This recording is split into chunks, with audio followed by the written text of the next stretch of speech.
Selamat petang, salam sejahtera. Isu hangat petang ini, Najib beri bayangan tempoh PKP 3.0 lebih panjang. Berita sepenuhnya.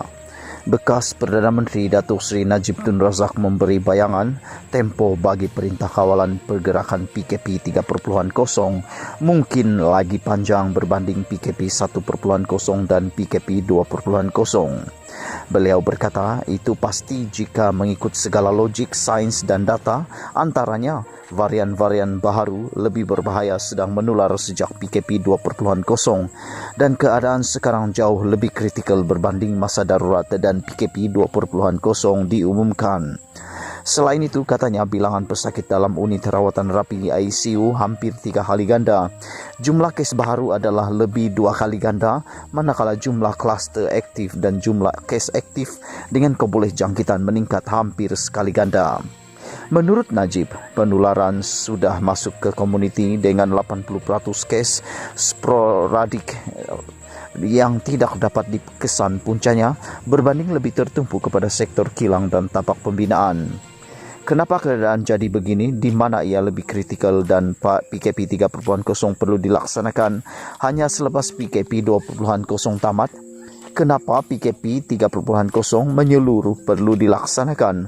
Walaupun Perdana Menteri ke-8 dah 2 kali beri jaminan tiada lagi PKP menyeluruh. Kenapa janji kerajaan bahawa kes baru jatuh ke 2 angka menjelang bulan Mei dengan pelaksanaan darurat yang memberi kuasa penuh kepada kerajaan tidak kesampaian? Tetapi apa yang kita dapat ialah keadaan berkali ganda lebih kritikal pada bulan Mei ini. Sehingga lawatan saya disekat walaupun ramai telah berbelanja untuk persediaan raya. Sebenarnya Kerajaan Perikatan Nasional PN sudah mengakui kesilapan, katanya dalam kenyataan pada Jumaat. Najib yang juga ahli Parlimen Pekan memetik kenyataan Ketua Pengarah Kesihatan Tan Sri Dr. Nur Hisham Abdullah yang dilaporkan mengakui kerajaan mungkin memberi kelonggaran terlalu awal kepada beberapa sektor ketika PKP 2.0 dilaksanakan awal tahun ini. Menurut Najib, sehingga kini hanya Ketua Pengarah Kesihatan KKM seorang sahaja yang mengakui kesilapan kerajaan.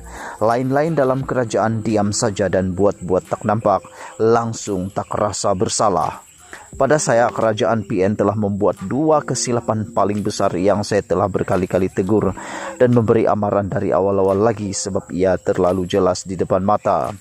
Bahawa PKP 2.0 ini akan gagal dalam kerajaan, akan membazirkan duit dan sia-siakan pengorbanan rakyat untuk menghadapi PKP 2.0. Bahawa PKP 3.0 akan terpaksa dilaksanakan dan mudarat serta penderitaan rakyat akan berpanjangan jika PKP 2.0 tidak dibuat dengan betul, kata Najib.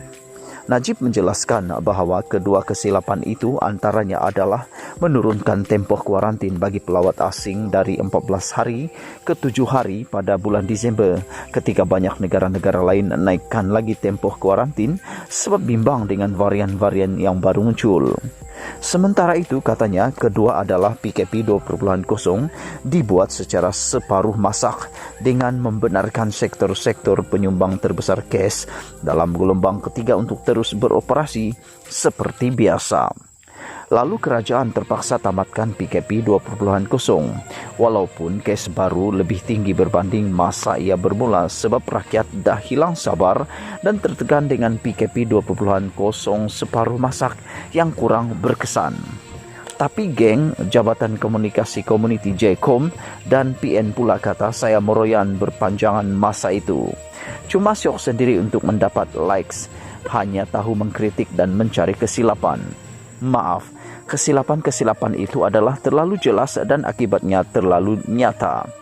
Patutkah saya berdiam diri jika akibat kesilapan-kesilapan itu ialah mudarat, penderitaan berjuta-juta rakyat yang berpanjangan dan kehilangan nyawa bagi lebih 1.100 warga Malaysia dalam tempoh 4 bulan darurat ini? Lalu, JKOM akan sindir bahawa Najib selalu betul, kerajaan selalu salah. Najib bukan maksum, bukan selalu betul, sindir Najib. Beliau bagaimanapun berkata, JKOM perlu menghadapi realiti bahawa PKP 3.0 perlu dilaksana pada ketika hari raya dan hanya 2 bulan selepas PKP 2.0 tamat, serta PKP 3.0 juga bakal lagi berpanjangan berbanding yang lalu. Perdana Menteri ke-8 telah dicapatikan jaminan-jaminannya bulan lepas bahawa PKP menyeluruh tidak akan dilaksanakan lagi, katanya. Tambah Najib, keadaan PKP 3.0 adalah berkali ganda lebih parah. Biarpun kuasa penuh darurat diberi selama 4 bulan dan PKP 2.0 telah dilaksanakan. Pada masa menurutnya, Malaysia diperli Indonesia setelah keadaan COVID dan jumlah kes baharu melepasi negara jiran dan Malaysia menjadi paling teruk dari segi saiz penduduk di ASEAN. Malah, kita lebih teruk berbanding Amerika Syarikat dan United Kingdom sekarang. Ini bukan mencari kesian, ia kenyataan. Tapi realitinya ialah kesejahteraan hidup bagi berjuta-juta rakyat telah terkorban dan mudarat rakyat masih berpanjangan akibat kesilapan-kesilapan yang telah diakui kerajaan. Takkan ini salah Najib juga, katanya. Berita dipetik daripada Sinar Harian. Sekian isu hangat petang ini. Jangan lupa tekan butang subscribe dan kita jumpa lagi. Bye-bye.